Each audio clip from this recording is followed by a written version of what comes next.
Hello and welcome to my shed. Today doing something a little bit different. I've been sent the Aoocci, however you pronounce it, C6 Pro Android Auto Sat Nav mirroring device for me motorbike.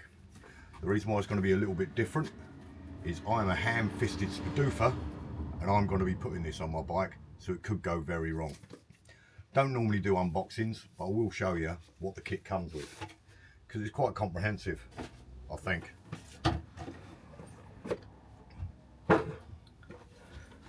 Firstly, as you can see, you get a nice, that 6-inch screen that mounts on your handlebars wherever you want to put it. You get a box of mounting pieces for it. It also comes loads of different connections, a front and rear camera. That's this one here, more connections. A remote control, not sure if I'll be using that at the moment.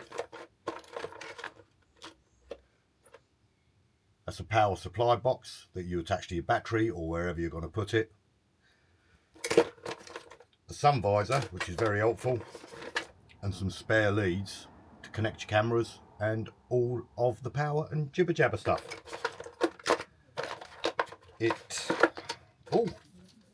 And they have sent me a 64 gig memory card, which I didn't think they did, which is a bonus.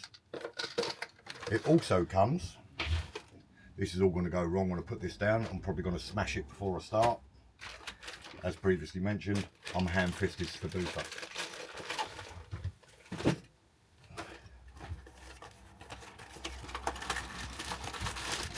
Also comes with mounting brackets. I don't know what they're called, the big clamp and ball type, so you can stick it on your handlebars.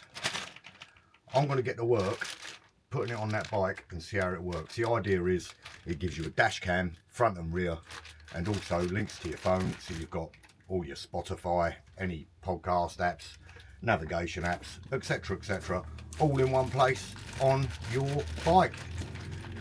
We'll get into it. I might even drag the stuff out and give you a closer look. Right then, first things first, we're going to get the fiddly stuff out of the way.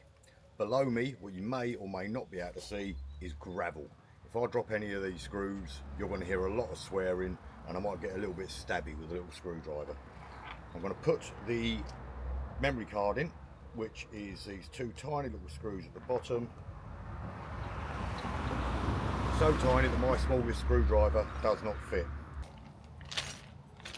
Luckily for me, in the fixtures and fittings, they've got one. Had I read the instructions, I'd have known that, but as you can probably guess, I don't do instructions. Right, let's get this out.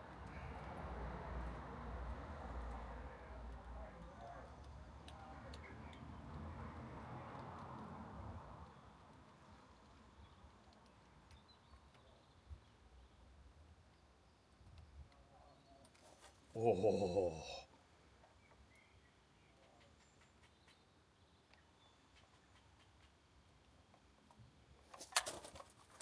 So inside there, don't know what you're going to be able to see, you've got two flaps. One for a Type-C charger, so you can charge it that way, and one for the memory card, both rubbered up to keep them nice and waterproof like. Should only go in one way. That seemed to work.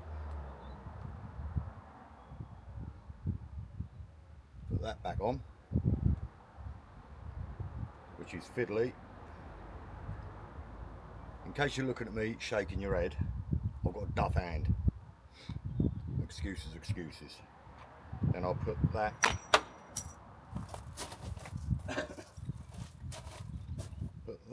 back on there. Put that back on there and screw it down. After that, I'll put the sun visor on. They are tiny.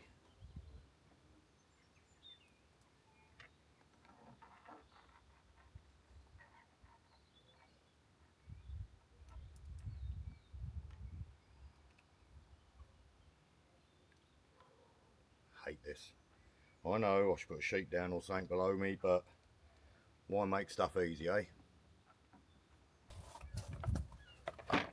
So in your pack, you get sun visor, which clips straight on over the top of there, and the screw holes line up straight away. You have got, they're the tiniest tiny screws, I can't even show them to the camera. Plop them in, do them up, and forget about them, never to be taken off again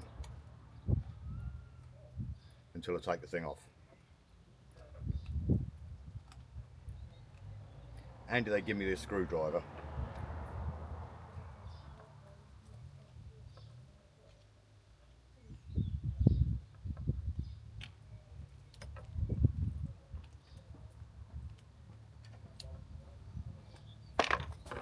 Sun visor now attached. As you can see, the cables at the back, they're all labelled up. Controller, rear, front and power, all labelled, nice and easy, even colour coded. Lovely job. On the back here, you've got to attach your back plate like so, and then that will sit on the attachment on the front. It's 4 screws and a couple of rubber grommets. You don't really need to see me do it here. So basically on the back I've attached the, I'm going to call it the knob. Got 4 screws inside there, 4 rubber grommets to help with vibration. Comes with a security type X head. I'll keep tightening them up until they're tight enough not to fall off or rattle free. Then I'm going to attach it to the bar. Then I'm going to run my cables and put my cameras on. So the next bit to put on is obviously your whirligigger. Don't know what it's called. Again, it comes with security hex heads, little rubber things that go into the thing to help with the grip. Little rubber things that go into the thing. How is that even English? On each half of the clasp, there is a little rubber sticky pad that you can affix to make sure that it doesn't slip. I've just got to try and figure out, I'll bring you down here with my head, whereabouts I'm going to put it so it's not in the way and I can get to all the bolts and that. And that looks about right. I'll get the tightening it.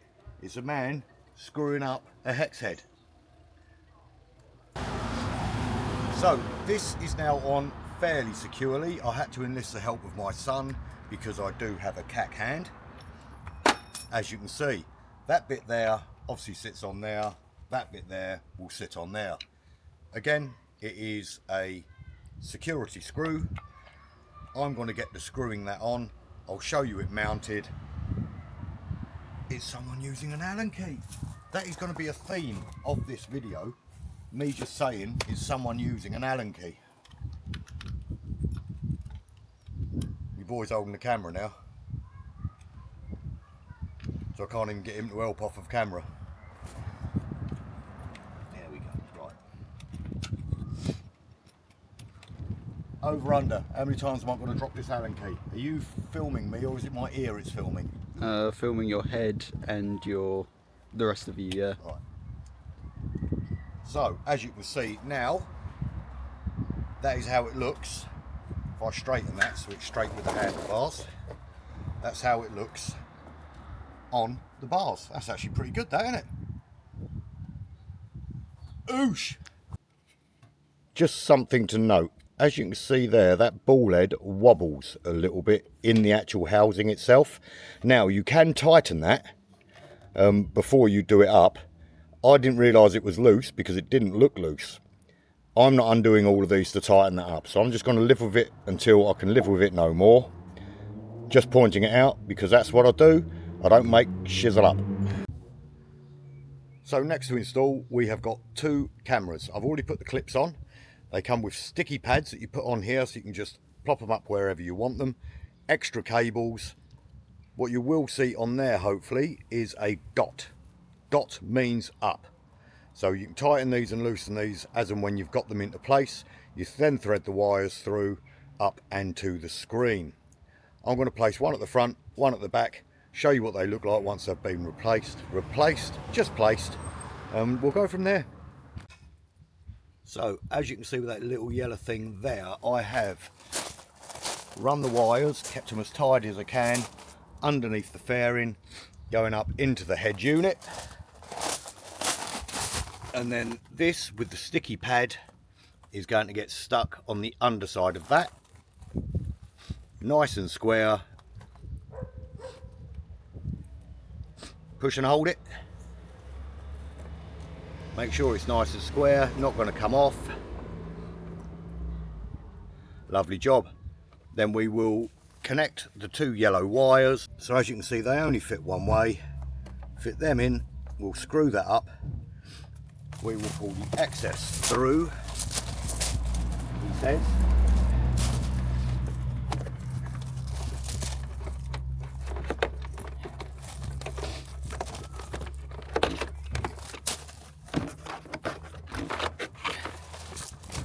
And tidy the stuff away. So very simply, as you can see, you've got a fused power box there, which I've just attached directly to the battery, negative and positive. I've run it through the fairing up to here, which then connects to the power. One thing that does mean is that the power is constantly on and I can't see an on and off switch, so I'm going to have to consult the manual online after I've downloaded it. I'll keep you posted. So the final part of the install is tyre pressure monitors, front and rear. Got F and R. Figure it out. Right, so she's all rigged up, as you can see. Up here you've got your tyre pressure monitor. So I've got 24 in the front, 30 in the back. They need a little bit. It works pretty well. Driving recorder, there's your front and back screens. You can flip side to side, he says. There's me back. It's a bit wonky because I'm on the side stand. Flip again, there's the front. We can have them on both. Along here you can take a picture, you can lock it, mute the microphone, don't need the microphone. Mile an hour comes up here with all your GPS coordinates, etc, etc. Back to the home screen. Connect to your Android Auto. I'm not going to do that just now because, in fact I will. Oh no, shouldn't have done that. Don't look, don't look. Let's go to Spotify. You can hit your Spotify, brings up your Spotify. Lovely job. That's playing on my phone. Will be playing in my ears if I have my helmet on. Obviously you've got your Google Maps, your phone. Make a call. There you go. So what you also have when you're in the navigation screen is a little button which brings you to wherever you need to be. You've got your settings. Obviously normal stuff. You can change the miles an hour, kilometers an hour, etc, etc. It's all very, very good, to be honest. It's working really well. So you can go to phone audio on or off. Screensaver, I haven't put anything on there. Pressures you can set. It's got everything you need on there. Everything. Yeah, I'm quite happy with it. What I'll do, if this will be getting used over on my main channel, step away from the screens, you'll be able to find it. If you want to see it actually working, up and running, pop on over there. It's really, really intuitive. Press the home button, back to home. Good, ain't it? Oh look, got the replay. So I can go down to one and play it. I don't know which one of these is going to have me dancing on it, but anyway, you can view it on here or on your phone. It's got a Bluetooth app. Everything is a winner. Everything is a winner, or everyone. There we go. Really good little bit of kit. The only thing that lets it down is that wobble in there, but I could tighten that up.